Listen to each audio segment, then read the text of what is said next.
السلام علیکم پیارے دوستو، اللہ کے رسول کی پیاری پیاری حدیث۔ اپنے بھائی کی مدد کرو، چاہے وہ مظلوم ہو یا ظالم۔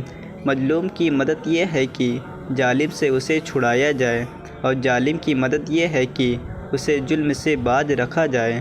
کسی انسان کے دل میں ایمان اور حسد اکٹھے نہیں رہ سکتے۔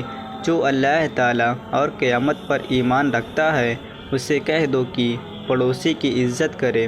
کافر پڑوسی کا ایک حصہ حق ہے، مسلمان پڑوسی کا 2 گنا اور رشتہ دار پڑوسی کا 3 گنا حق ہے۔ وہ شخص جو بڑوں کی عزت اور چھوٹوں پر شفقت نہیں کرتا، وہ میری امت میں سے نہیں۔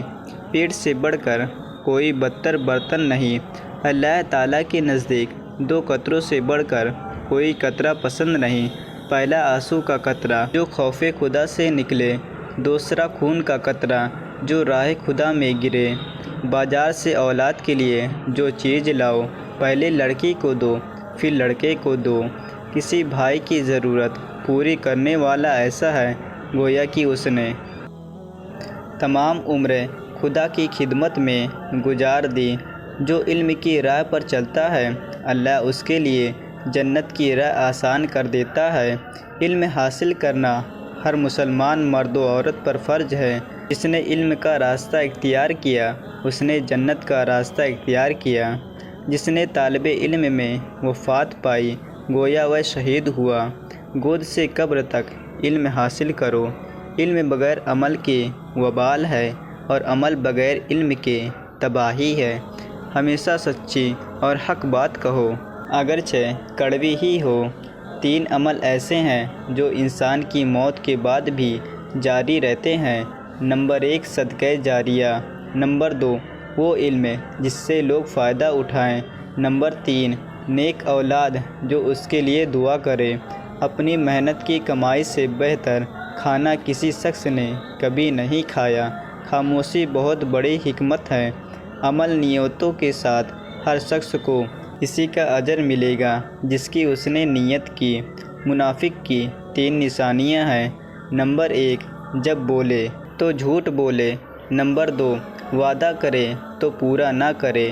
نمبر 3 امانت لے تو خیانت کرے۔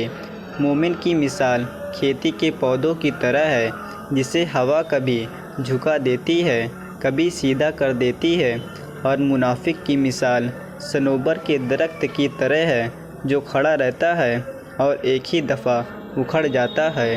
اللہ تعالیٰ نے ہر بیماری کی دوا بھی پیدا کی ہے۔ وہ ذلیل ہوا جس نے بڑھاپے میں والدین کو پایا اور ان کی خدمت کر کے جنت نہ حاصل کی۔ تم میں سے بہتر وہ ہے جو قرآن سیکھے اور دوسروں کو سکھائے۔ دنیا مومن کے لیے قید خانہ ہے اور کافر کے لیے جنت۔ شرک کے بعد بدتر گناہ اللہ کی مخلوق کو تکلیف پہنچانا ہے، اور ایمان کے بعد افضل ترین نیکی کہ اللہ کی مخلوق کو راحت پہنچانا ہے۔ دنیا کی محبت ہر خطا کی جڑ ہے۔ انصاف کے بعد ظالم بادشاہ کے سامنے کہنا بہت بڑا جہاد ہے۔ صبر ایمان سے ایسے ملا ہوا ہے جیسے سر سے جسم ملا ہوا ہے، اور صبر ایمان کی روشنی ہے۔ رشوت لینے اور دینے والا دونوں جہنمی ہے۔ دوزخ میں پہنچنے والا کام جھوٹ بولنا ہے۔ جو جھوٹ بول کر لوگوں کو ہنسائے، اس کے لیے سخت عذاب ہے۔ اگر کوئی برا کام دیکھے مگر منع نہ کرے تو اللہ پاک عذاب نازل کرے گا اور سب کو اس میں گھیر لے گا۔ اللہ ظالم کو مہلت دیتا ہے، مگر جب پکڑتا ہے تو پھر نہیں چھوڑتا۔ جو موت کو یاد رکھے اور اچھی تیاری کرے، وہ سب سے زیادہ عقل مند ہے۔ عقل مند وہ ہے جو اپنے نفس کی نگرانی کرے اور موت کے بعد کے لیے عمل کرے۔ بے وقوف وہ ہے جو نفس کی پیروی کرے اور اللہ سے امید رکھے۔ اللہ تعالیٰ فرماتا ہے کہ 3 آدمیوں کو روز قیامت میں دشمن ہوں گا۔ نمبر 1 وہ جو میرے نام پر عہد کرے اور پھر توڑ دے۔ نمبر 2 جو کسی آزاد کو بیچ کر اس کی قیمت کھائے۔ نمبر 3 جو کسی کو مزدوری پر لگائے اور کام ختم ہونے پر اس کو اس کی مزدوری نہ دے۔ جو رحم نہیں کرتا اس پر رحم نہیں کیا جائے گا۔